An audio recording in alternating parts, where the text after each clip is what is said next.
Salut tout le monde, ça va bien? J'ai pas entendu, ça va bien? Ouais! Ben, je suis bien content que vous soyez nombreux ce matin.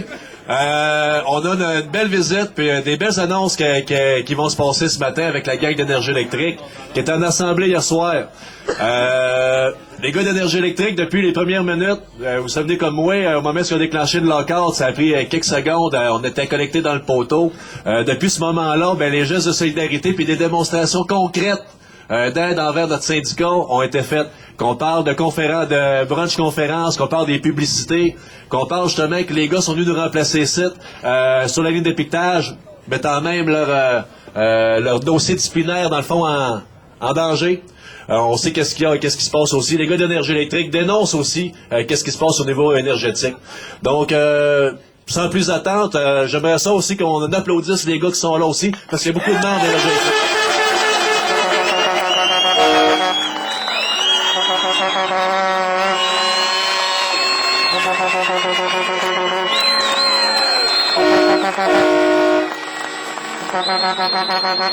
Donc, c'est avec beaucoup de plaisir, puis c'est un grand honneur pour nous autres de vous présenter M. Pierre Simard, le président du syndicat d'Énergie électrique.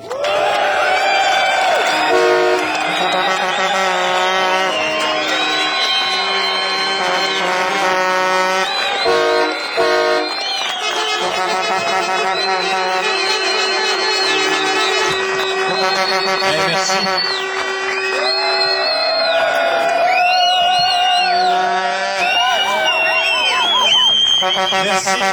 Merci beaucoup. C'est une maudite belle poussée d'adrénaline dans les situations à lesquelles vous vivez à l'heure actuelle.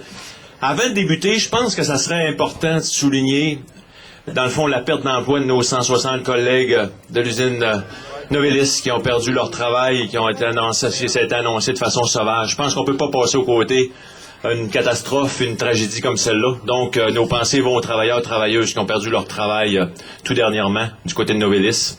On voit ce que ça fait aujourd'hui, les usines largement rentables, les conséquences de ça. Donc, je peux pas passer aux côtés d'un événement comme celui-là. Aujourd'hui, je pense que c'est un grand jour. Ça faisait longtemps qu'on avait hâte de venir vous rencontrer. C'est clair que depuis le début du conflit, comme Marc le mentionnait, on a essayé de faire le maximum pour vous supporter, vous aider dans les règles, c'est-à-dire, étant donné qu'on est avec un contrat de travail, on a des choses aussi à respecter. Et depuis le déclenchement du lockout, régulièrement, puis votre président, je peux vous dire qu'il est disponible et son exécutif, parce que notre syndicat et le vôtre sont en train probablement de développer un lien historique en termes de solidarité. Et j'ai l'impression que c'est en train de faire des petits. Et de notre côté, je pense que c'est important de souligner que Mario Dufresne des installations portuaires est ici aussi. Mario Dufresne.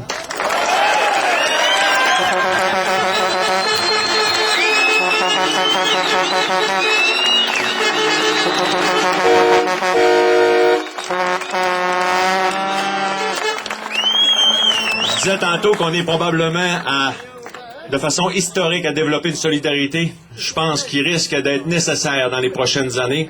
Ceux qui pensent que la bataille d'Alma à l'heure actuelle ne toucheront pas ou nous touche pas vont faire fausse route, et moi je suis très inquiet. Le lien de solidarité est essentiel parce que 2015 est très proche et le message qu'on doit lancer à Rio Tinto Alcan, c'est qu'on suit ce conflit-là de très près et l'essentiel et le nerf de la guerre d'un conflit comme celui-là, malheureusement et souvent, c'est l'argent. Donc, la meilleure façon de pouvoir vous supporter, c'est clair que c'est de devancer, d'ailleurs, dans un premier temps, l'attitude de RTA, mais aussi de vous apporter une aide financière pour vous permettre de pouvoir continuer cette lutte qui est aussi importante que la lutte à la sous-traitance au niveau de cette usine qui est largement rentable, il faut le rappeler.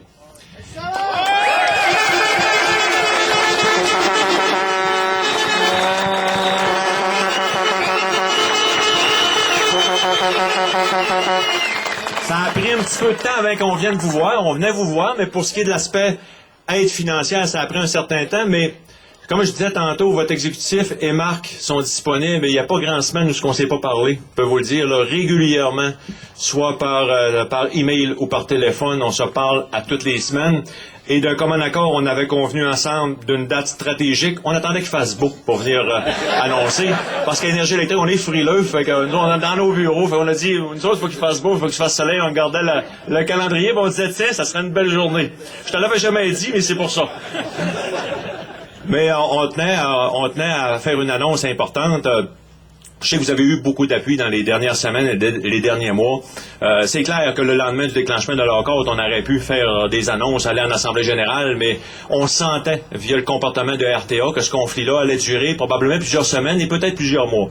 Donc, on avait convenu de prendre un certain temps, un certain recul, de regarder un peu qu'est-ce qui se ferait. On avait dit à Marc à ce moment-là, Marc, sois pas inquiète, Énergie électrique sont là depuis le début.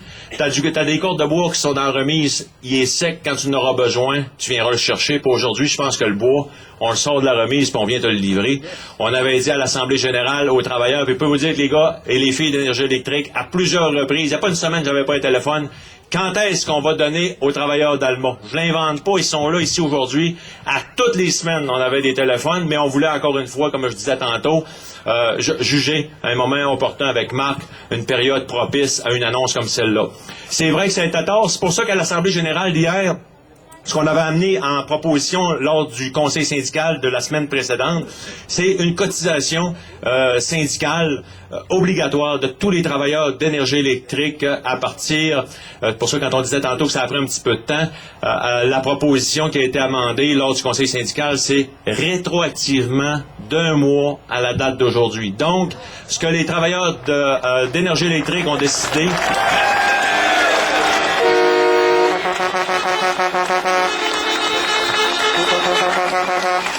Ce que la section locale 1926 Énergie électrique ont décidé, c'est de donner une cotisation obligatoire de tous les travailleurs tout le long du conflit, d'équivalent de 25 $ par travailleur, ce qui peut représenter environ 25 à 30 000 $ par mois.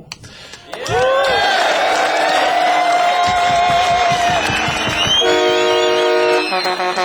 a dit aussi, on est désolé si ça prend un petit peu de temps, mais on a dit rétroactivement 2 mois.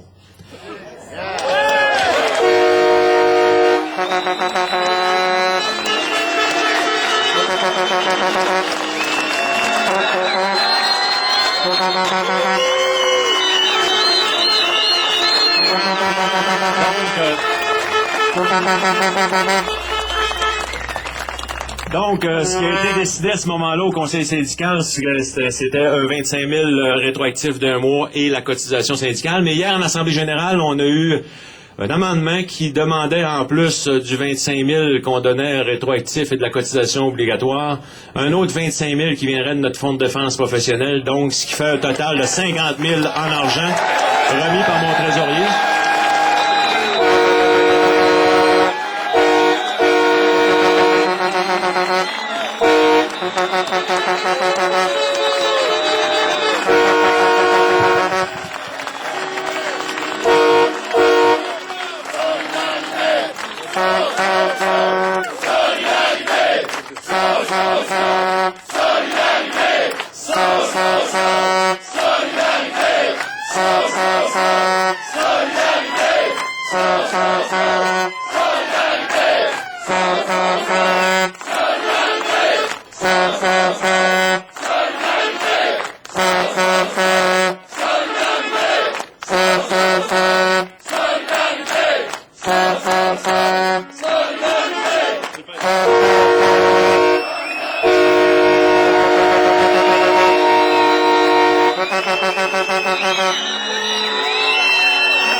Donc, ça joue